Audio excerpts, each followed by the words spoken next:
Hey guys, we are back with Messy on Purpose, and I have Brock with me here today. And I actually found him through Instagram through Aaron Lambert. So this is just a small world, I guess. And I'm gonna let you start by introducing yourself and what you do. And Awesome. Yeah. I'm Brock, and essentially what I'm working on now is me and some partners of mine, we actually run a wholesale company, real estate side, and then I've also built and am currently running a credit agency now.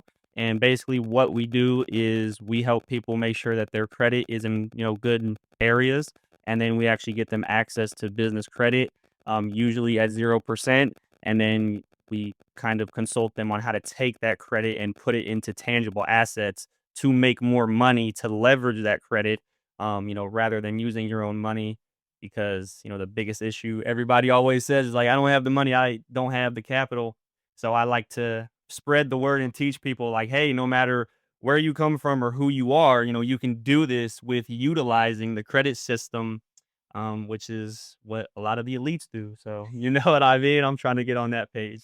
But yeah, so that's basically a little bit about me. so let's start from the beginning, Sure. where you started and how you even got into this business and entrepreneurship in general. For sure. So actually my first introduction to entrepreneurship was actually just a bunch of crazy different ideas. Like I started with drop shipping, I started with trading, I started with all these different things. Did you, like, find all of these, like, online and you're just like, "Ooh, let me try that. Ooh, let me try that." Exactly, and, that's kinda where my downfall was for, like, a couple of years because, I would start one thing, I would bounce to another, I would start one thing, I'd bounce to another, and me, like, I'm They s call it, like, the shiny the object. shiny object syndrome, 100%, and that's why I try to tell everybody, like, "Hey, if you wanna do something, pick one thing and stick to it because if not, you will stretch yourself thin and you will never become a master in like that one thing, you know what I mean?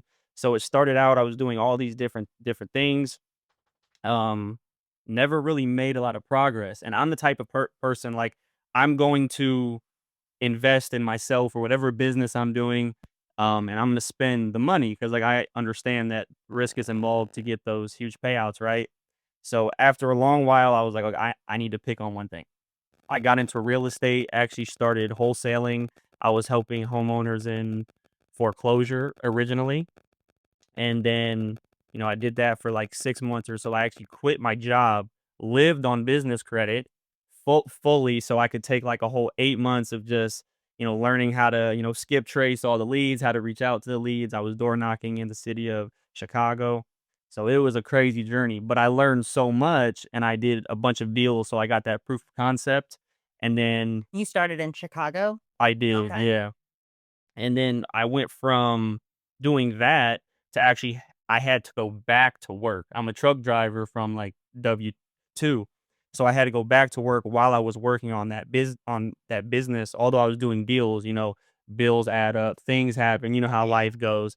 So I actually went back to work, and then um that's kind of when the credit stuff started because it's like I funded my own business, but I did it accidentally at first. So it's like I was in a whole different industry at first, ended up funding my own LLC. This was brand new, by the way, like 40,000 in credit at 0%. So I was like, you know what? I got this $40,000 in credit. I'm going to quit my job, move to a new city, and just learn this. And I did it. And then after doing that, I was like, wait a minute. Like, I had to like think back of what I really did. And I was like, I just like got up, left, and I lived on credit and learned the whole industry, and I was making progress. So there was a couple people that like wanted to know how I got the credit, so I kind of just helped them. And then I helped one person do it, I kind of fixed their credit, and then it worked, and then I got the proof of concept. And then he was like, man, you fixed my credit, blah blah blah. And then he sent me to his like mom or something, I fixed her credit. And I'm like, okay, like I'm doing this You're like, serious. "Wait a minute, I have a skill that people don't have." Right, 100%, and it's like, okay, now I have the proof of concept. And then it's like once I got their credit fixed, I'm like, "Oh, well, I did this, this, and this to get these cards." They did it. They got access to like the capital as well. So now I'm like, okay, wait, like this is kind of what I'm more attracted to because no matter what industry you're in, you have to have capital. Whether it's marketing, whether it's creating a brand, whether it's starting up the business itself, it does not matter. So I was like, man, you know what? I'm going to focus more on helping people get their credit fixed and then getting them access to that business funding. So, if they already have a business model, I can help them achieve that, or I can just help them change their lives as a whole because most of my clients, um, they don't know what they would even do with that money. Like, I'm taking people from low 500s, high 400s, and now they're in the 700 club, and they're like, "Yeah, I can go get a $20,000 card," but, like, I don't know what to do with that, you know what I mean? So then That that's could get some people in trouble too if they don't know how to spend money and 100%. So, that's why I kind of call it more of like a credit agency because it's like I'm not just going to give somebody funding because obviously I charge on the back end. Like but the thing about it is like I'm not doing it just to get that back end fee. right. I'm doing it to really help you because if you go and mess up all that credit, you're going to be in the same spot, and then unfortunately, that would be a bad reputation on my end because I sent you to my bankers, I made that connection, all those different things. So, especially now that, things are taking off on like a bigger scale, I'm really more selective with who I'm getting the access to capital. And I'm really making sure that they're in that headspace because like you got to be in the right mindset. And it's just one of Yes. those things like, if you give somebody 50,000, it's gonna go to something good or bad. And A I 50-50. right, right. So, that's kind of where I'm making the appeal to try to tap into more of the knowledge part, and like that's why I make all the Instagram videos I do and stuff, um, because knowledge is the biggest thing. You're just trying to educate people on just You want expenses in general. Yeah, 100% because that's where I started. And it's weird because I did it accidentally in a whole different industry. And then, as life went on, things happened. I looked back on it and I was like, wow, like what I did was pretty cool. Like, and then I realized the mistakes I made. Like, I had access to all this credit. Like, if I knew what I knew now, I could have turned that credit into so much more at the time with way less work and way less headache. Because let me tell you, there was a lot of stuff. It was just like, man. But then I figured it out. Got a lot of mentors and stuff and that's one of the best things about credit too is you can get access to 0% funding, pay a really good mentor, learn their whole everything, and then you have a year to build on top of that to make that money back. And, that's where the leverage comes into play. And that's why I think it's so powerful. When it comes to, like, finding that mentor though, like, how do you find the right one? Because there's a lot of bad ones out there. No, there really is. And, you know, a lot of the time, for me personally, it's been more so honestly, on social media and, like, going in person to, like, meetups, going to events, I'm super huge on, like, going to events. Like, I think, like, 2 weeks ago, I was just in Philadelphia, and I went to a huge event where I met a bunch of cool so that it's more of a vibe thing for me, right? So it's like, I'm gonna meet you, I'm gonna talk to you, I'm gonna see where your head is at, because based on what you say, I know, like, where you're at in your business, or at least where you want to go, you know what I mean? Yeah. So and for me, it's really a vibe thing. There's been a lot of mentors and, like, people I've paid, because 'cause I'm all for paying for a friendship. Like, the world is pay to play, and that's why I think a lot of people never reach that next step in, like, their life because they're so stuck on, "Oh, I would never pay somebody $2,000 for for this access to this course or whatever," but, like, that's really what's gonna bump you up and save you years and years of that headache. Like, I've found everybody on IG for the most part, or in person, obviously. And there's been bad ones, but there's been really good ones as well. So, Yeah. I think when it comes down to that, unfortunately, I think it is like just a risk you're kind of taking, right? But, when you find that good mentor and that's in your niche and like what you want to do, they can just elevate you to a whole other level. you don't have, like, any, like, tips that you've learned from lessons learned from finding the wrong mentors on, like, how to find a better one? So, like, Mhm. how to really filter, you know what I mean? Yeah. Maybe talking to people who have been in the course or Oh, whatever it might. for sure, 100%. So a lot of the time what I'll do is I will go on their page, I'll look in their comments, I'll go and say Comments are where it's at. yeah, 100%. Like, you definitely gotta vet them and see if they're really doing what they're doing. And a big thing that I look at is podcasts, number 1. So if I'm looking at your page and you're like, "Oh, I do this, this, and this," I'm going to, 1, look at your followers to see if they're real, number 1, because they have, like, all the Indian accounts, you know what I mean? Like, the random photos and stuff. So, I definitely go and check that. I check the comments because, like, people will go in the comments and say, like, "Oh, like, I worked with them and, it did really good or it did really bad." I go on a Facebook as well because, like, I have a bunch of people on my page that have, like, shouted me out and said, like, "Oh, like, you helped me Yeah. do this, this, and this." So I definitely go and check for that. I actually DM people as well. Like, "Hey, I seen, you might be correlated with so and so how is, their program? Like, are they doing what they really say they are and all these different things?" Um, Have you ever looked at, like, the things that they get tagged in? You know what I mean? To, yes. like, go onto their page because that could be a tell too, right? Somebody's tagging you in something that they're successful Yep. at due to you. 100%. And then also you can see if someone tagged them to say anything bad, like, "Oh," Too. because I've definitely seen like I've seen that, but the craziest part is I've also seen a lot of mentors get a lot of hate, but like the mentors were actually like pretty good from my personal experience. I can't speak for anybody else, and that's why it's so hard. Well, and the problem is too, no matter what you can have the best business, the best product, the best service in the world, and there will always be someone who will leave a negative review. So you have to pay attention to what that negativity is saying. Yep. Is it a feeling that they're just kind of, you know, putting hate out there, or is it they seriously did not get any benefit? Exactly. 100%. So, yeah, that's kinda what I do, and as of right now, I've really built my network. So now I'm at the point where I'm really not seeking new mentors, if that makes sense. Like, I'm staying in the same circle, trying to elevate what I'm doing so that eventually, like, I can become a coach or that I can become a mentor because, like, I do have people I help one-on-one right now and that I've, taken them from access to 0 credit to $50,000 plus, and that's just from one bank. But I feel like to be considered an actual coach or a mentor, you have to do it. You have to be like solidified. You know what I mean? So, I'm basically just working myself up to that, point to make all the change. You're trying to make sure that you are certified as a mentor instead of jumping in too early. Is that kind of what you're saying? 100% because, even mentors are learning.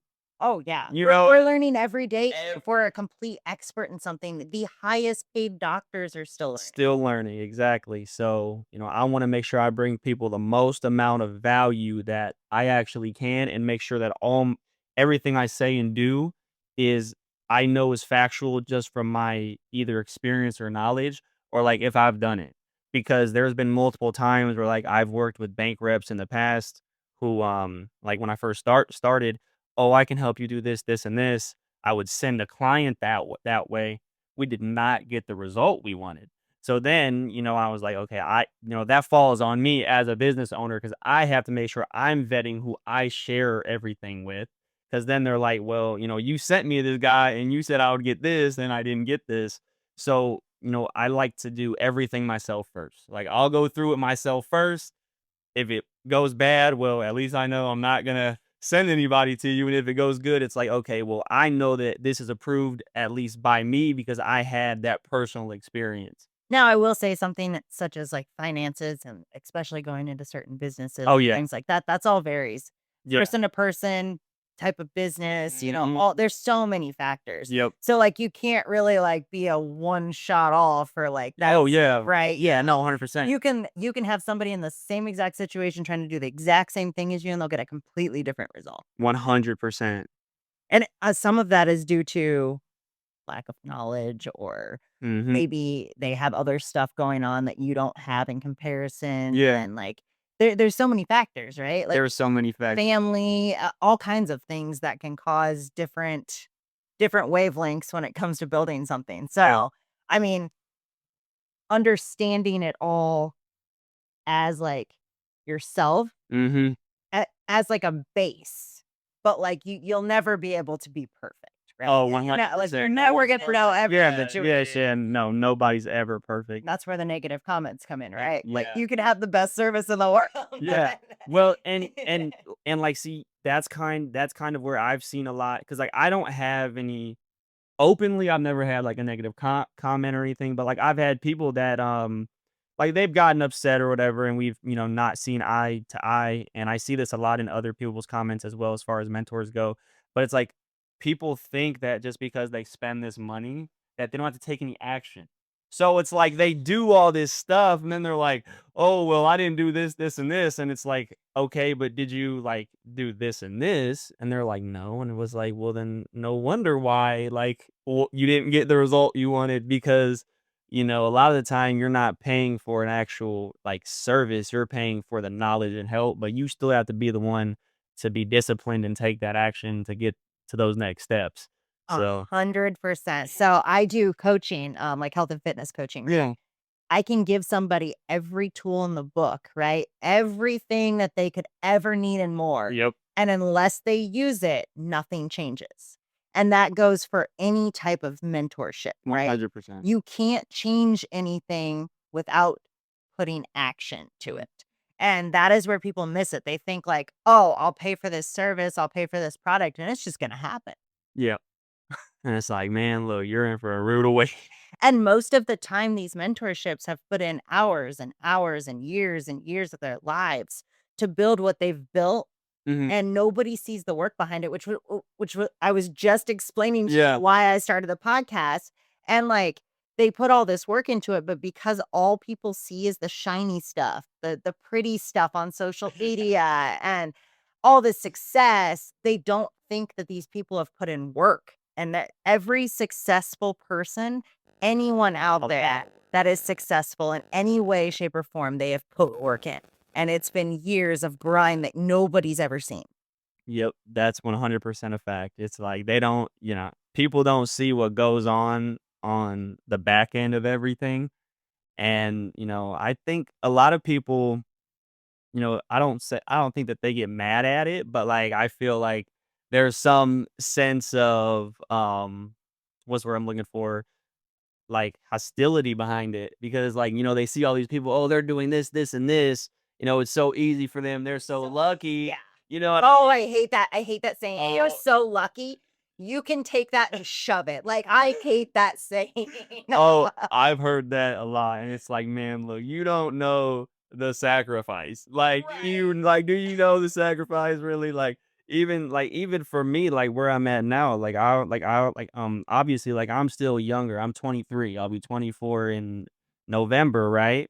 And it's like, even now, I've been in doing entrepreneurship for, like, 3, 4 years now. It's like, in just this 3, 4 years, the amount of sacrifice and everything that, like, I've had to say no to or, like, give up or just blatantly lose. You're not like a normal 23-year-old, Right, right? yeah, Like, it's you are taking away the party years and the crap that people do in their early 20s Yep, to build a successful life. Which 100%. people don't see that as a sacrifice. They just see, "Oh, you're lucky. You get to do it all. Yeah, You're so young, you're already successful." And yeah. No, that's literally a fact. how long have you been doing the credit stuff? So you said So you've been mhm, entrepreneur for about 3 years, mhm. you said, right? Yeah, so I've been doing the credit stuff now for about 2.5 years. Okay. So it's been a little while because when I actually first started, it wasn't more so like a business. Like, I was kind of just, like, helping people, like,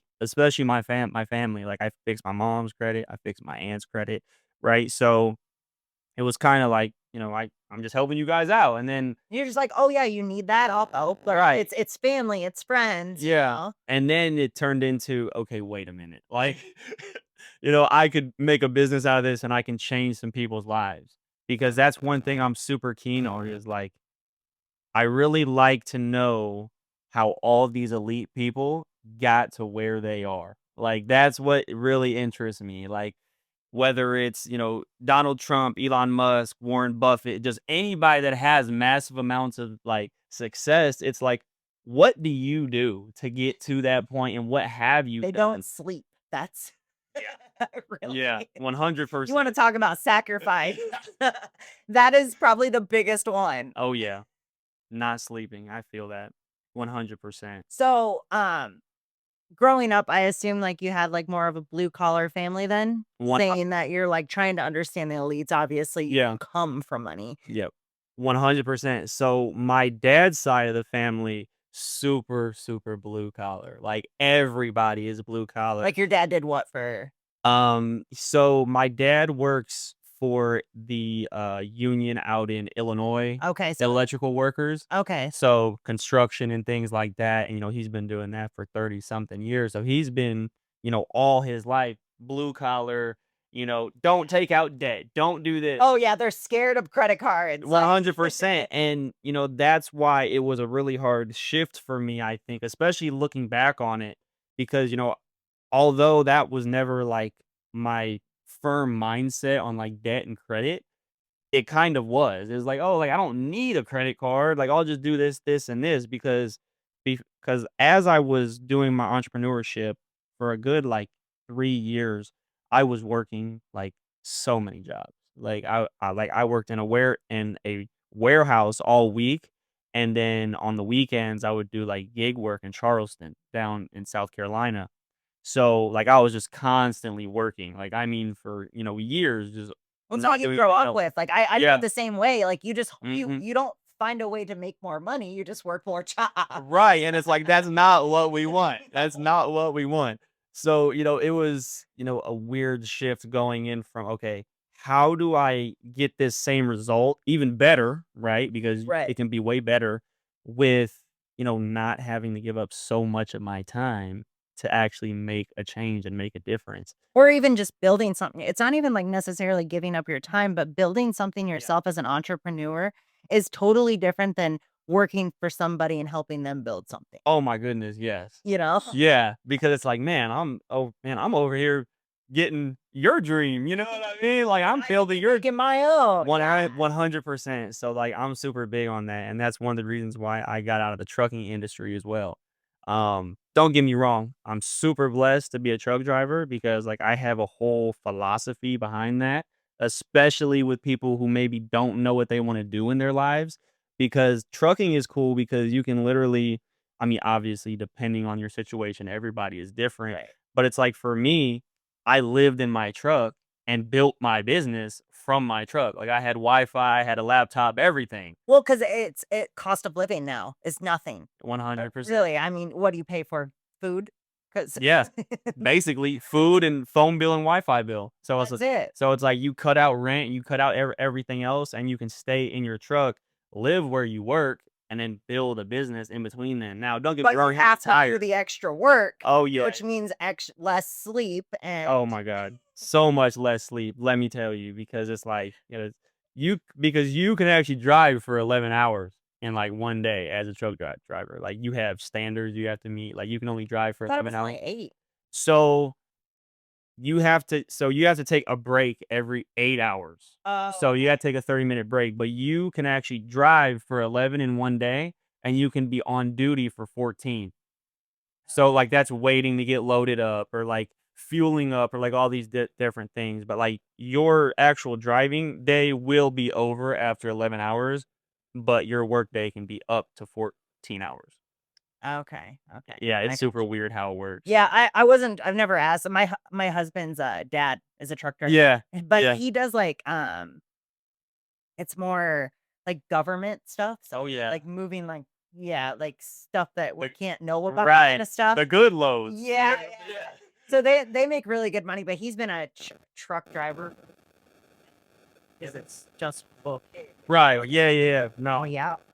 for sure, and, so I liked it, so I had to just be like, "Man, it's time to build my own thing," because I'm just so I don't know. I have a real problem with like working for somebody else. There's just no other way to put it. Like I know, especially like my family, they're like, man, like why are you like this? You know what I mean? But it's kind of just like I can't explain it. I just cannot do it. You know, all the things you have to deal It's with. funny, like, even family doesn't understand because, like, mine and my husband certainly, like, do not understand anything we do. I'm not even sure if anyone knows what I do for a living. Like, I'm not even kidding. I know exactly what you mean. It's like, you know, you're talking to everybody at like gatherings and stuff, and they're like, what are you talking about? Yeah. They're like, "I don't understand, just don't talk about Yep, it." literally. Or they just think you're absolutely insane. Oh, yeah, But see, definitely. but see, I kind of like that though, because it's like everybody says you're crazy until it works, of course. But also, like, part of me, I kind of like the doubt because now it's like, okay, you doubt me. It's motivation. So now, like, once I do it, like, it's just gonna feel even so much better to be like, oh yeah, like, by the way, Oh, yeah. like, I I did love that. it when somebody's like, "You can't do that." Right, You wanna see? right. It's like, watch this, like, Yep. for sure, And 100%. family likes to doubt.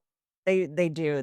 Because they're especially, like, kinda how we grew up with, like, the blue collar Yep. side. Like, I just they don't really necessarily see anything outside of what they classify as normal. 100%. So they don't understand when you take risks, when you're doing something, when you're building something, when you're just taking a leap and seeing what happens. Yeah, for sure, because, like, they're so stuck on the security of it, you know what I mean? They're just like, "Oh, why go do all that when you can just, you know, work this job and get, you know, $1,500 a week or something?" And it's like, it's not about the money. Is that even, like, at that point? Because most of Yeah. the time, it takes a long time to even build something to be profitable. Yeah. Most people I think there's, like, a statistic that I'd have to look it up to be for sure. Right. Don't quote me. Right. But, it's like it takes, like, 2 years to actually make a profit for most small businesses. Oh, easy. I think at least 2 years. Oh, easy, 100%. Like, I mean, I've been profitable, but if I include, like, everything from the start to now, I don't know. Exactly, You like, know what I I mean? actually did the P&L on it. 100%. Where are you sitting? Especially because, like, obviously, before I had my LLCs and all my stuff set up, it's like, you know, you've spent stuff on the personal side that you're not even thinking about anymore and, like, all that stuff, and it's like, well, wait a minute. If you had a crystal ball and you stacked everything up, you'd be like, "Wow, I put a lot more in than I thought." Like, My husband had a grand idea to try Turo, right? okay. Yeah, I I did thought a about it. P&L for don't ever do it. Don't ever do it. I did P&Ls for each car that we had. Yeah. Everything was a lot. Oh, man. Everything. I mean, we might have broke even on, like, a couple of them, Right. but, like, the amount of work and hours you put into it's a total loss. I don't nobody that says they make money on Turo is actually making money on Turo. Like, Yeah. they're just not actually calculating the numbers Right. because most people will look at, like, like, what you're paying on it and then versus, like, what you're making, but they're missing the depreciation, The the insurance, insurance, all the that stuff. damage, like Mhm. Yeah, because there's so many different, like, factors, like, because especially when, you know, people drive cars that aren't theirs, like, they just don't care. oh, they don't. Like, they just really don't care, like, it's just a thing, I can't explain it, like Can you guess how a Corvette this is like, a white Corvette, right, that we had on Turo with yeah. front seats, it came back from Pahrump with glitter all over. Guess who took that for a ride? An older white dude's like, "I'm pretty sure I know where he went." Right, yeah, it's like, I know what you rented this car for, I mean, man. Pahrump. That's crazy. They still have brothels there. Right, yeah. Oh. Yeah, it's like, he rented that for a reason. Yeah, yeah. He said only I remember he left a review and it was like, uh, "The ladies really love the car," or something like that. And it was just like, "Oh my god." I bet they did, sir, like Yeah, sure they did. oh, man, that's funny. So that was an adventure, Yeah. but talk about risks. Yeah, for sure. That was probably my first experience with, like, actually looking at a P&L and seeing, like, it's not as simple as you just made a profit because you didn't after you subtract all Oh the my expenses. goodness, that's yeah, and that's a big thing for everything, especially, like, real estate. Oh, yeah. Real estate is one of those industries that, you know, people just look at it and they're like, "Oh, I'm cash flowing $1,000 a month," and it's Right. like, "You're not." Like, you know what I mean? Like, are you putting, 25 to 30% away for, like, your reserves? No. Okay, so, you're already. It's a safe I would say real estate's a safe investment, Oh, for sure. but it's a very long-term investment, right? Like, Oh, it yeah. takes a long time to get that return. Oh, for sure, 100%, and, I think that's kinda where, the upside is glorified so much, I think people get blinded by it, and, I did. Like, I personally, like, I was glorified by, "Oh, I'm gonna go own a property, do all these things." I jumped in, I put myself around $35,000 in debt, and this was credit card debt, by the way, so this is, like, high High interest, you know interest. what I mean? And this was actually around 7 months, oh my goodness, 7 months ago, and, I was in so much debt, and now I paid it off, luckily by the grace of God, just doing what I do, all that good stuff, but it's like I was glorified by owning a property, doing all these things went wrong, you know what I mean? Like they do. Yep.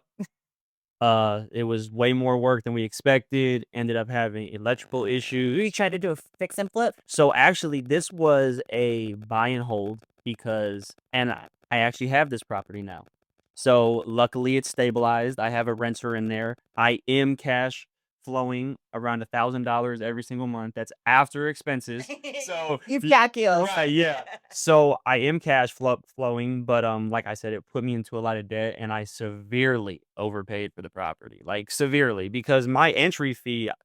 You're familiar with, like, subject to and stuff, right? Yeah, yeah. Okay, so I bought this house subject to, entry fee was literally only, like, 11,000. That's closing costs, money to seller, everything, Which is fairly cheap. 100%. Then we, obviously I did a little bit of renovations, we ran into issues. I think renovation went, like, $10,000 over budget. Is this why they were trying to get rid of it that way? Because they couldn't sell it? So, she couldn't sell it because at the time, it needed work, so, like, if she sold on the market, she'd probably have to come, to the table with money, she didn't have none, she was basically behind on her mortgage, she was an older lady, she had some issues, like, with her family and stuff, and she was just like, "I can't do it anymore, I can't make payments." So we ended up structuring it. So I got her some money. We got everything caught up. I closed on it. We did the renovations, which as of right now, I built myself probably around $60,000 in equity. But like I said, it went way over budget. When did you buy it? I bought it in. We closed in October Oh, of okay. last year. Okay, so it hasn't been that long. No, it hasn't been that long, but so the end of I basically wanna say from, like, October to probably, like, the middle of February, it was just a super rough time for me, like, trying to figure out, like, how to navigate it, how to get somebody in there, and how to bounce back from all the debt it really took to take on this property because, like, I jump in, I'm like, "Man, I just, bought this house for this little amount of money, like, look at me go," and then it's like, "Wait a minute, like, I It's gotta gonna figure cost this you a out." lot more. Yeah, so luckily we got that stabilized. I actually moved down there to get it stabilized. Where So did you buy it? it is in Mississippi. In Mississippi. So Okay. so it's literally on the Gulf Coast, over by Biloxi. If you are familiar with that area, the house is maybe like 15 minutes away from the beach, so it's a pretty nice area. Me personally, I've been doing a lot of um research around that area, I think the whole Gulf Coast area is going to be a pretty good investment for the next 5 to 10 years as far as appreciation goes. But Because they're water properties, or is the area, like, kind of up and coming oh, due to, like, people, like, moving to more rural yeah. areas? Well, see, it's a super low key place. Like it's really cool down there. There's a bunch of casinos and stuff. Believe it or not, like this is in Mississippi, but like you go there, I've heard that the yeah. South is really big on, like, casinos. Oh my goodness. Dude, if you go to Biloxi, it looks kind of like Vegas. I mean, obviously not as big, obviously, Right, but it's it's like a like, mini Vegas there. yeah, there's like 12 casinos. Like, it's crazy. And, this is in Mississippi. Yeah. It's so random. I would have never thought. 100, no, me too. And the craziest part is, you know, when I bought my house, I I can't even tell you why I did it. And that's why I say looking back on it, like I was like so into like, oh, I'm gonna own a property. I got this really good deal from one of my leads, and I was like, we're not gonna wholesale this. I'm gonna buy it because like I have the availability to, as I thought. You know what I mean?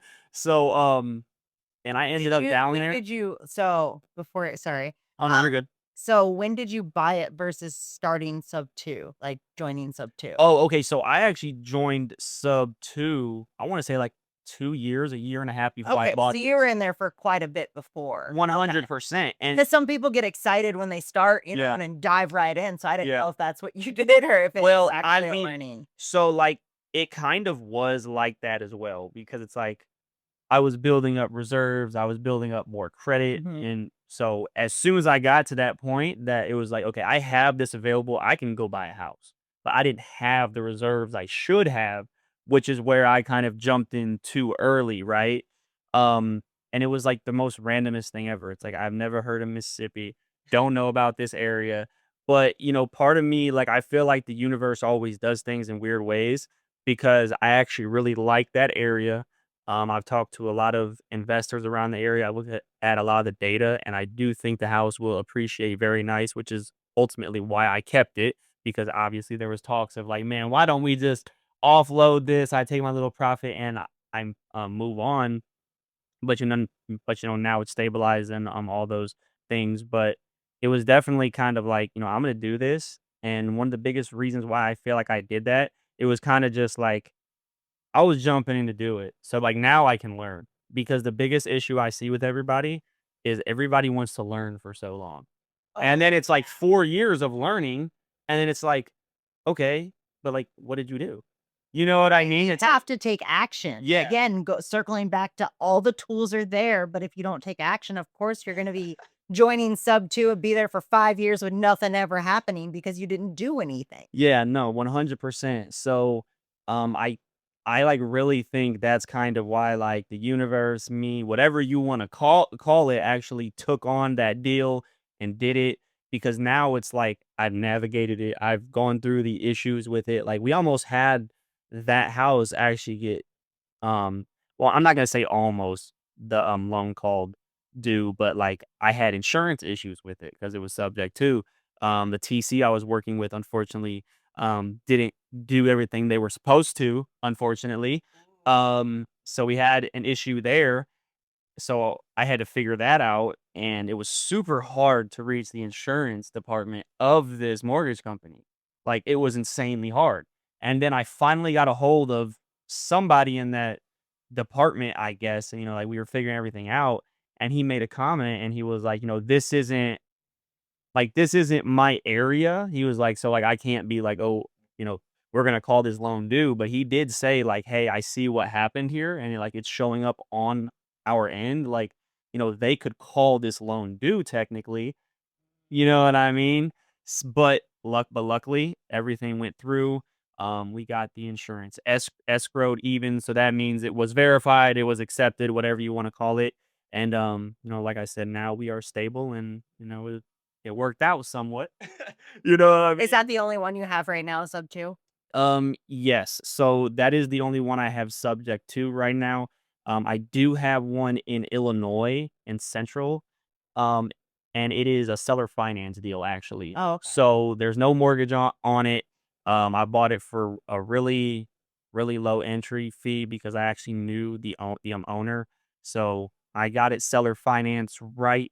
Now I put like $5,000 down. Overall purchase price is I think was like 70K. No interest on it, so that's pretty cool. And I'm paying around I want to say like $500 ish a month and it's rented out for like 950. Oh, nice. So So, it's not too bad. Tenants are really cool. Haven't had any issues with them at all. So that's definitely is a it kind of like small town? yes and It no. just sounds cheap for a city. Oh my goodness. Yeah. So central Illinois, like when you get into Peoria and Bloomington, So I'm Springfield. from uh not far from there. I'm Really? from the Iowa Illinois border, the Quad Cities. Oh, okay. Yeah, for sure. 100%. I'm very familiar with that. Yeah, yeah, yeah. So that's actually where the house is at, is in those areas, and yeah, the rents are super low there. Yeah, You it as never changes. Yeah. no.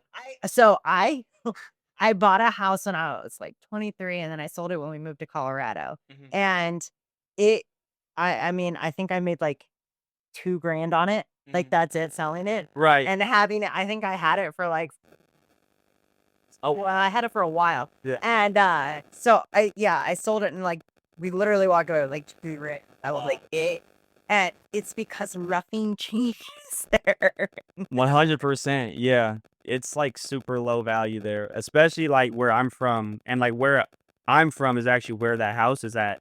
It's like, man, you can buy a house there. Like buy it for like 7 grand, 8 grand. Like You can get cheap. cheap houses. And but see, a lot of the problem there and the reason why there's so many of those cheap houses is like I mean, you could buy it for 10, but it's gonna take like 70 and work. And after it's fixed up, it'll be worth like 90. So it's like there's no even, there's no spread there to even do anything. You have to turn those into rentals Yep. because that's the only way to cash flow. Yeah. That's literally the only way to make the Yep. most bang for your buck. Yep. It's got to be a long-term play. Yeah. Like you have to be prepared and able to eat that upfront cost for the, you know, Yeah, but those longevity. areas too typically have pretty good runners.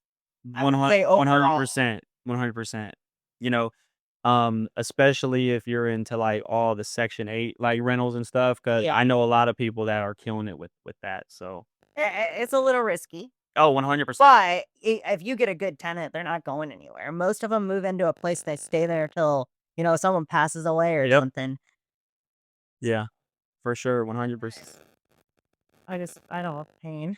Yeah, I That's that's kind of where I'm at right now in my real estate journey as well. Like me and a partner of mine are really looking into getting more into like multifamily and like commercial stuff because you have a lot more leeway when it comes down to the values and how it's looked at, your vacancy rates. Because it's like if I have one house and it's empty, I'm eating all those costs. yep. If I have multiple units and I have 2 units that are like vacant, I might not be cash flowing as much as I want, but at least more than likely my bills are paid. Things Right, like, right. And I mean, typically, most of them do have vacancies, pretty oh yeah, what oh I yeah, mean? 100%. People getting evicted or whatever it might be, Yep. and you have people that don't pay or did you see, the clip from Aaron's podcast about him talking about the lady that hadn't paid? Yeah. I was just like, "Jesus." Man, there has been some crazy stories when it comes down to that. Like I mean, they weren't tenants, but like I've had people that I've helped them like get out of foreclosure, did all these things, and they just like completely ghosted me to like work with somebody else for like 500 more dollars. Oh, gee. Like seriously, and like so there was this one lady. It was a house in I think it was Country Club Hills over by Chicago area, right? Really, I mean, well, it would be a nice house, but need a lot of work. Yeah. Man, I worked with this lady for like 7, 8 months, helped her push the auction back multiple times, did all these things. And when it came down to, like getting it fixed and everything, she's like, "Oh, I'm gonna go with this other guy, blah, blah, blah, blah." I'm like, okay, cool. But like I really tried my hardest to be like, "Hey, like, if you wanna work with him, fine, but at this point, this property in this situation, like, it's personal to me. Like, I want this to You're go invested. like, I want this to go the way that it should go because, like, I've done so much, like, I've helped you clean the house out, like, I've given you money out of my own pocket, all these different things, which, like, is fine because like, that's what you're supposed to do, but it was just like and then unfortunately what ended up happening was the person that she went with didn't do it right. They ended up losing the house fully to the auction.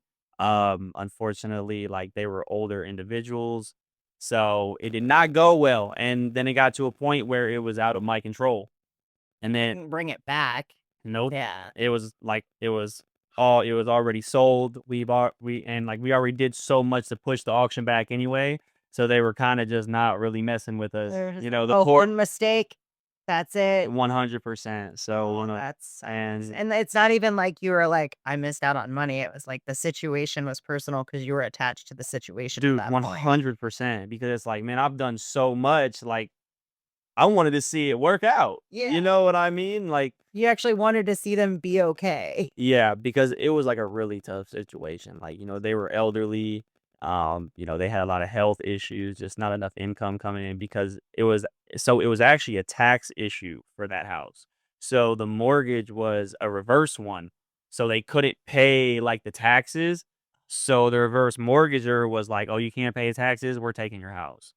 And it was like, it was a tough yeah, it was, yeah. Well, and Tough. especially, like, they probably didn't even know what they were getting into to No, begin with. they didn't. When I went back and looked at like the original documentation, oh, it was terrible. There was that episode of, I don't know if you watch it, but Family Guy, Yeah. where they were talking. Have you seen the one about the reverse mortgages?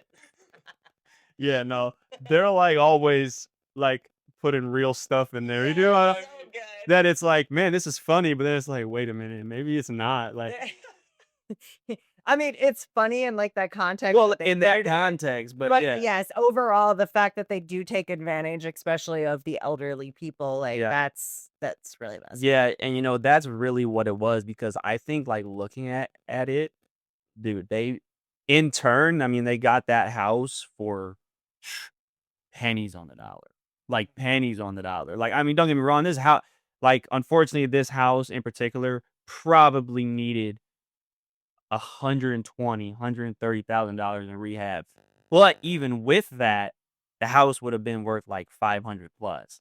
The bank bought it from them technically, obviously the way that they do it for like 140 grand and then put like I think it was like 40 something in their pocket at the time and it was like, oh man. Yeah, it was tough. So, but Yeah. I mean, there's a lot of crappy situations, which is actually, like, 100%. so that's, like, one of the benefits of, like, the sub 2 community and people kind of helping with those situations. Mhm. But at the same time, like, there's also the risk of the wrong people get, like you said, the other party that ends up messing something up and then things go south. So we have Yeah. good people out there trying to help, and then we have people out there doing it a little more selfishly and carelessly. Oh yeah, 100%. And that's kind of why at that time and anybody I work with, like, I'm not gonna sit here and like beg you to work with me and do all these things because like that's not me. But what I will do is make sure, like, hey, if you're working with this person, make sure they know this, this, and this. Make sure they're doing this, this, and this. Um, because like I would hate to see it not work out. Like, Yeah. and unfortunately, a lot of times it does. So it's just like one of those things. You know how it goes. Wanting the best for people, you know? Yeah. I mean, it doesn't matter if it involves you or not. 100%. Like, that's, really what it comes down to, and that's why the credit thing for me is so big, because, like, I wanna show you how to build your credit the way you're supposed to and work with the banks, so, like, they'll give you more money so you can literally change your life, because that's one of the biggest things about it, and, like, why I think it's so, like, mind-boggling to me, because the credit system to me is like a super double-edged sword. Like, it can either be the best thing for you or the worst thing for you, and it just depends on what side you fall on, um, because I always tell everybody, it doesn't matter where you come from, what color you are, anything. If you know how to leverage your credit, you can do great things with it. So, that's kinda, like, why I was like, "Yeah, I'm gonna stick with this model. I'm gonna really learn this and learn, like, the, consumer laws behind it," because that's basically how I do what I do and how anybody else does is like we know the consumer laws, how to, attack these companies that are already doing things they really shouldn't be in the first place. Like, and then like you actually read the codes and you go through the sections and you're like, dude, these companies do this every single day. Like, this is insane. Because most people are just like, "Oh, it is what it is." 100%. Nobody ever really does, like, research into things. Yep. They just, "Oh, I guess that's," especially that, so you're talking about, like, the middle and lower class people, right? 100%. They're the ones that are in debt and the ones dealing with, like, these notices and things like that, right? And that's the classes that are struggling right now with inflation and, Yep. so and they're just trying to get by. Most of the time, especially the lower class, they're just working to literally live the next day. Yep. And they don't have the capacity to even put a thought to it most of the time Yep. or even know that, like, that's an option. 100%. And like that's kind of my biggest thing is like you don't know what you don't know, and what you don't know can and will hurt you. Like that's the biggest Right. part. And, like, the sad part is we have all the knowledge at our hands now. You even have AI that works better than Google. 100%. Like that is the craziest part because it's like even what I do, people have been talking about it for 30 plus years Oh, and yeah. beyond that. But it's just still just one of those things. And it's kind of actually to me it's like a Twilight Zone thing. It's like we have all this knowledge, we have all these books, we have all these people, yet, people just tend not to catch on. But that's also why, I give so much information for free and do all these things because like you could give somebody like you can give somebody everything, right? And 99% of the time, nobody's even gonna take action anyway. I'm gonna check on this real quick. Yeah, no, Dog just barked. for sure. And I have a feeling she put it right in front of the camera. No, we're good. Okay. So my dog has every episode there has to be something. Has to. She was like, "Yeah, I'm about to go get comfy real quick." Oh my goodness. Okay, sorry. Oh no, you're So when it comes to getting started on the credit stuff, like how did you teach your so I'm assuming based on what you've said about your family, Mhm. they weren't super educated on the credit stuff. Otherwise, you would have already known it. So you had to teach it to yourself. Yeah. How did you go about teaching it to yourself? So number one was Robert Kiyosaki's book, Rich Dad Poor Dad. That's a really good The most what a cliche way to get into it, right? Because everybody always talks about it, but that was number one is like utilizing debt. Uh, and I've always had like even before I was 18, like I had a weird like thing about credit, like oh I want a good quick credit score, like and I couldn't really tell you why at that time. Yeah. I was like, I just know you need it. right. It's like I'm about to be 18. I want to make sure I have a good credit score. And then it turned into obviously I want to learn about it. So honestly, YouTube, books, all those different things. Yeah, so a lot of books, a lot of YouTube, of course, a lot of speaking to bankers and just people that are really successful because most people that are like extremely successful use credit. So it's just one of those things. I've noticed that a lot of them don't really go into depth as others will that like are kind of like in the same space as me like when it comes down to like utilizing the credit, but like it's still always something that they're like very in tune with because they're like using it. A lot of these successful people are just like, "Oh yeah, like I put everything on my Amex card." But it's like they won't tell you exactly like all their data points on like I got approved for this card when I was making this much and this is where I was at. And that's kind of where I've kept track of a lot of things. So I like to know um like what data points are going to get me approved for what at different banks, right? Like kind of the ladder, right? The ladder you 100%. climb. Have you read I Will Teach You to Be Rich? Who's it by? I can't remember who it's by. I have it. I think it's literally right under that piece of paper there. That bottom one. Oh, ram it. You can grab it. I've not. Atomic Habits is right there too. Okay, no, this is a great book. That's one of my favorite books. So that book actually breaks down kind of building your credit. I love it. Literally the exact thing that you're teaching, and it tells you what credit cards to get. I believe it's like what credit card to get, what bank accounts to open and why, and like it explains awesome. how to get out of credit. Yeah. So that's why I asked if you read it because I have not. it's I'm gonna actually check it out. that we used to build our credit, and like change I what love we're it. doing. Yeah, no, that's awesome because books are like the hugest thing to like really cuz Yeah. and like going in person because a lot of the times like the people I talk to, like the stuff that they'll tell you like in person they will never say like on a video or like in a book. It's like Oh, just yeah. one of those things. And like when you do that over time and you just stack your odds and getting these little pieces of information from all these different people, that's when you can kind of just like put things together yourself and then do it. And, a lot for me is the data points because, that's like super important anyway, because everybody's file is different. So it's super hard to like, people always ask me, "Oh, like how long is it going to take to fix this?" or like how long until I get this? And it's like there are so many different variables. Like I can give you like an average range, I guess, if you want, but like I can never give you a guaranteed this, this, and this because, obviously everything I do is like legal because, there's a lot of non-legal practices that people partake in when it comes down to like the credit and like, things like that. So, Well, it's like situational again, going back to that, yeah. right? Like it varies person to person because we are all in different situations. Yep. The debt and the type of debt that you accumulated versus Mhm. the debt that I've accumulated will be different. Yeah, and it comes down to the banks and, like, are you dealing with a big bank or a small bank? Or past experiences. How Yep. many banks have you been kicked out of? Yeah. Like Yeah. No, 100%. So, like, that's really what it comes down to. So, I like having the data points from, like, even all of, my clients as well. It's like if I have somebody that's at, like, a 650, and they go, apply for this loan here and they get, let's say, 4,000.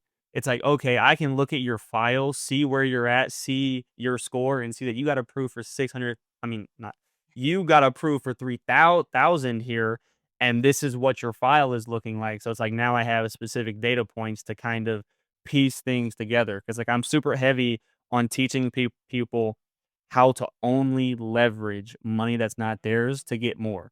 So it's like I have a whole method about getting a personal loan and then using that personal loan to actually fund an LLC to go get more business funding.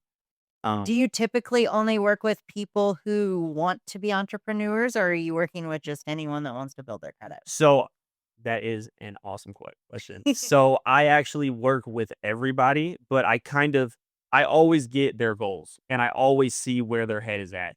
Because I have some people that are like, yeah, I want my credit fixed so I can get a car, or like I want my credit fixed so I can get an apartment, So whatever the everyone, case. they're doing it because they have a goal they want to use the credit for. Exactly. So it's like now I'm at the point where like I make a lot of reels and stuff. So I'm getting a lot of people that, they do see the business credit and they're like, okay, that's what I want to do.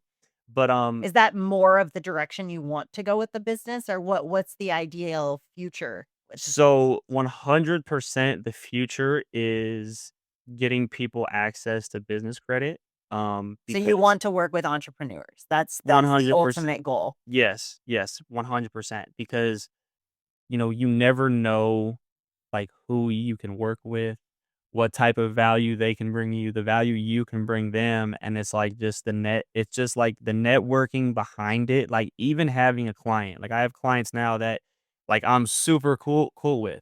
And now we're at the time where, we got their credit fixed, we got them funded, and now they're like, okay, now how can we do a deal together?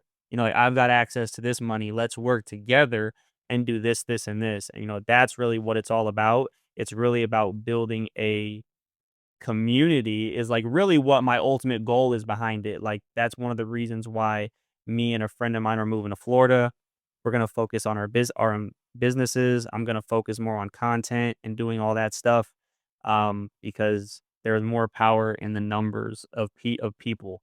Capital is the biggest issue, but if you get six like-minded people that have the same goal and you get them access to all this credit that they can get available, now you have the capital to go do something really, really big, and you can change everybody's life like that. But you said, recently, well, even when I had Aaron on, he was talking about raising capital for one project. Like, I don't know if you got Yep. did you get in on that? I did not know, but I actually did message him about that actually.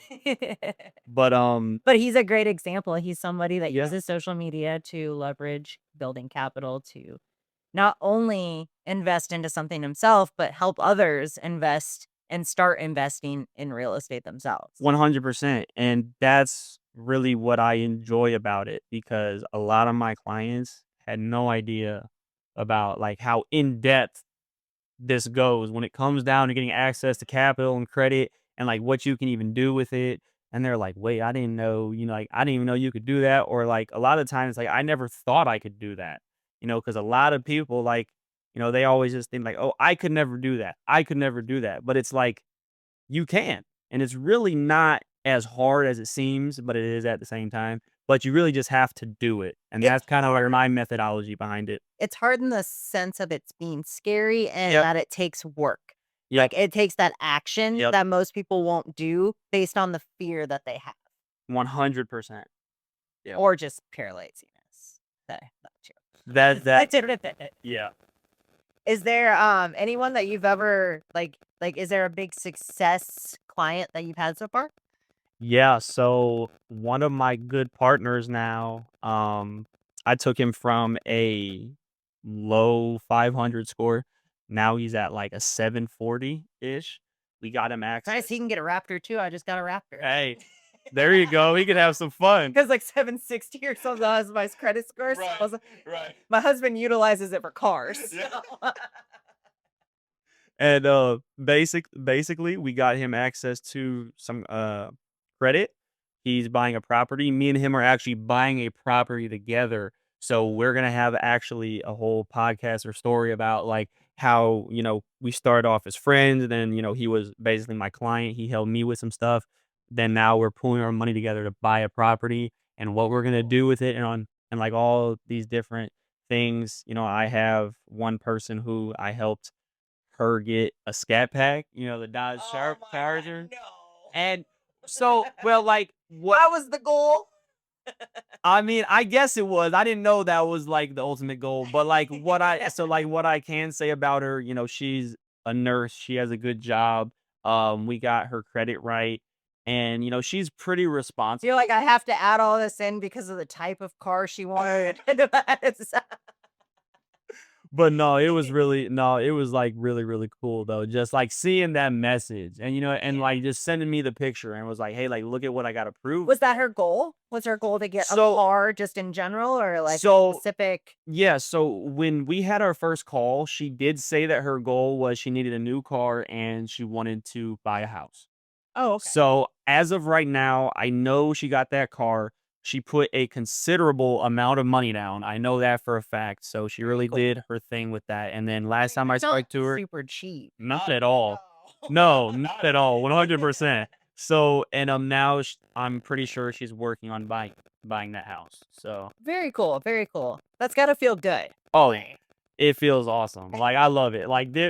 There is a different type of, like, satisfaction that comes from, like, seeing a report come back and just seeing, like, 8 items gone plus 80 points. Like, I love it. Like, I tell everybody I work with, make sure you keep an eye on your Experian, your Credit Karma. When you see it go up 80 points, like, screenshot it, send me a picture because I always post all of my results, as much as I can. Sometimes I slack and, like, I just totally forget to post them, but, like, I always post them, just for proof of concept and just to show people, like, "Hey, this is possible." And, a lot of people can really I've been helping a lot of people do it themselves as well. For me, I provide the service, but it's more so for, like, a time thing. And when people like, you would probably pay someone to like change your oil, like wash your house or something, like because like you don't want to do it. You know what I mean? Like you could do it yourself, but you probably don't want to. So that's kind of like where my head is at with it. Like I help a lot of people. Like, hey, um, you have this on there, do this, this, and this to like remove it. And like obviously it might take a couple rounds. It might take a couple phone calls. Like, don't get me wrong, it takes work, but like you can do it for completely free. So I've helped a lot of people do that as well. And Because that's they're just looking for general advice. You're just like, 100. oh, here you Yeah. go. Yeah. And that's basically going to be my main goal when it comes down to my YouTube content as well. Like, I'm going to show everybody how to do it themselves and just provide the most free value I can Have you because not started the YouTube yet? I have not yet. So it's been Talk all about action. I know, right? And so I actually just quit my job on Wednesday. The trucking? Yeah. Really? Yeah, Congrats. yeah, That's huge. so yeah, because I actually went back to it for, like, a couple months to just basically stack up my money, stay inside the truck, and work on my own business and stuff. So, I actually quit that, and then I'm actually in the process of getting my studio and everything set up so that I can start doing that content the way I want to, because now I'm just, like, making a lot of reels, I'm doing TikTok lives and things like that, but, I want more like free content on YouTube. So it's like if someone has a question, I can be like, hey, watch this video. It'll tell you exactly how to do it. If you still have questions or like if you need any help now, you can reach out to me. But it's like I've put that resource out there. Have you thought about doing like an ebook of some I sort? I was just about to Okay. say, so I actually have a bunch of free ebooks now Okay. that I basically just send the link to a lot of people, or they just go on my Instagram bio, they click it, they go get the links, they do all that stuff. But yeah, I do have a couple ebooks. Because that way, if you have somebody who's just like general questions, like, Mhm. hey, I have this, go ahead and purchase it or whatever. And Right. you have all the tools you need. Yep. If you need actual coaching, that's where your other service comes in. Yep, and it's like, okay, now you can reach out to me for help, or like if you're in the process of doing it and like maybe you need more clarity on this specific point, then you can come back and ask me. And I can be like, Yeah. okay, well, I would do this, this, and this, or Save yourself time. so on and so forth. Are you Sure. so this business, are you doing it by yourself or do you have like an actual business partner? So this business, as far as the credit agency goes, I do run it by myself, but I do have a team. Oh, okay. So I do have a team of VAs out in the Philippines, and they basically help me with all the day-to-day stuff. So they do basically a lot of the hard work when it comes down to keeping track of when people's rounds are going out, being able to look at the reports, see what's negative on there, basically use my templates and things that I update. They'll insert the info, and then they send it to me. I'll like look over it, verify it, say, okay, this like looks good. We can go ahead and send these out. Or hey, let's fix this, this, and this is why. And they had experience in the past because this is what a lot of these business owners do anyway. They're just gonna go overseas. They're going to hire VAs to help them in their business. And I like that model because even with my VAs now. Like what I pay them, it's not that much to me personally for the value I receive on a personal level. Like I know that. But like for them, like it is a lot to them and it really helps them like in their life over there because obviously our dollar is worth more over there. Right. So I really like that aspect of it. So I do have a team though, and I'm in the process of basically like coaching them because I want to build them with me in my business so that they can be here long term, like for because they were started with me when like I had like a couple clients, and now we're getting like multiple clients a week. You know, Now, as you build this, do you plan on bringing somebody else on so that way, like not just VAs, but like obviously other people to help kind of grow this so that way you can kind of be the visionary and build it? 100%. So I am actually looking for soon. I'm going to be looking for a closer. So someone to actually take all the sales calls, do all those good things as well, and basically just build it out to kind of like what you said to the point where I can remove myself as much as possible, but make sure that it's running as good as possible because I'm really stuck on like the value thing. And the big thing about that too is hiring the right person, right? You have to have the right people. Yep. Even to the VAs, like they have to be the right ones. Yep. Oh my goodness, yes, because I went through a lot of VAs. I had a lot of interviews. I did a lot of things because people lie on their applications all the time. So I had to do in-depth interviews a couple times. The first person I hired actually, unfortunately, she did not work out very well. You know what I mean? And that's kind of what taught me like, okay, wait a minute. I need to make sure that like these, that they can do what they say they do. Because, I kind of was like, oh, I need to fill this role, I need the help. I'm overwhelmed. I got all this stuff going on. She said she can do it. What, she said sounded good. So let's do it. You're hired. And then it comes to a point where it's like I'm overseeing it and it's like, okay, nah, like no. That's not the way to Right, run it. right, it's like well, and it was just to the point where, like, this will not work, and, like, this is why, because I'm super big because when it comes down to credit repair or law even as, like, a whole, there's always people like us that are, like, attacking, there's always people that are defending, Uh-huh. right? So there's always people that are going to find exploits in what we say and what we send out. So I would just notice like, okay, hey, this will not make sense because if we have any actual like recourse and try to go to arbitration or anything, they can just come back and say this. So like I'm really big on like attacking, but through the mindset of the defending party and like seeing like how could they break this down? how could they combat this to, basically make my claim or our claim not valid. So, and it's kind of like a game to me, like I like to be able to like, no, this is solid and like this is law and you can see it. So like what is your response going to be besides just either taking it off or even a settlement? Like I have a client right now, we're actually in I can't speak too much, but we're technically in arbitration with a large company that allows you to buy things and make payments over time. One Okay. of those. There's a lot of those now, Yeah. actually. Yeah, so we actually had an issue with them where, basically, it was a crazy story. So she said she didn't get her package, whatever the case was. There was no proof about her package from, like, my end because, like, obviously, I don't know all the ins and outs of it, but, like, long story short, she didn't have the package. She made the claim. They never removed it, trashed her credit, like, she had decent credit Yeah. and just dropped it, like, she was, like, 700, dropped to, like, 120 points because of all that stuff, and it really wrecked her for the time, and, now they've since removed it and all that stuff, but we got so far into the arbitration process, now we're actually waiting on the settlement check because we got to the point where it's like, "Okay, you just removing it is not enough for, like, what actually Well, happened." because it damaged your credit, which takes a long time to rebuild. Well, yeah, and because, a lot of the claims, especially when it comes down to arbitration, it's like you trash somebody's credit, you're messing with their livelihood.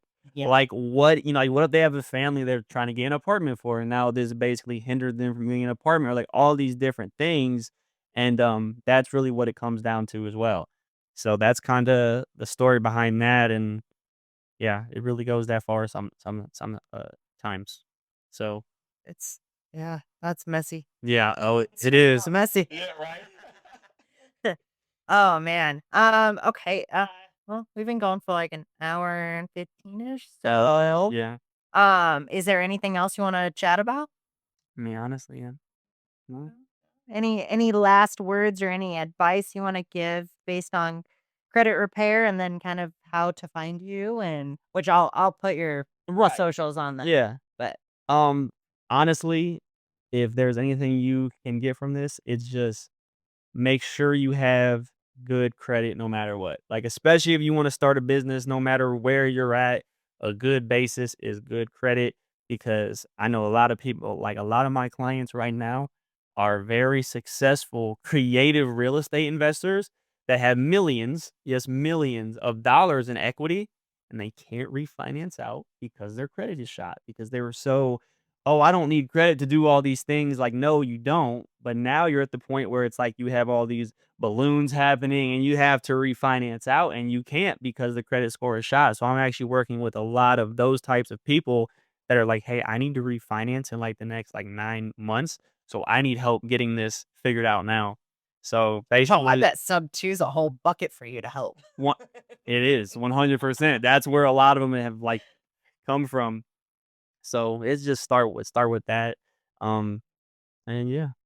And then if someone is interested in, the credit repair, Oh, yeah.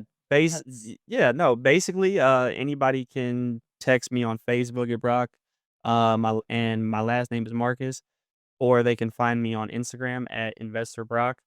Um, and well, there's an underscore after that, but like a lot of the time, if you just type in, it'll pop up.